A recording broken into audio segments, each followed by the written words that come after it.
our 220 voltage 16-inch induction cooker. First off, the overall dimensions. A length of 16 inches, depth of 18.5 inches, and the measurement for the top is 17 inches in depth. Overall in height, we have at least 7 3/4 inches. The measurement for the cook area will be at least 11 3/4 inches in length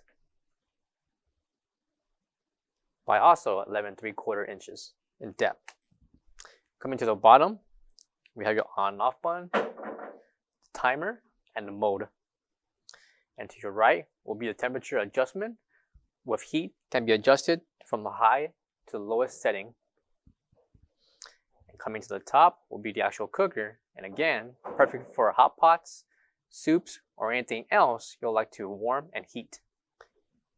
Coming to the back will be the connection, that's 220 voltage. For all questions, give us a call or visit our website, coolerdepotUSA.com, for more information on this product. Thank you.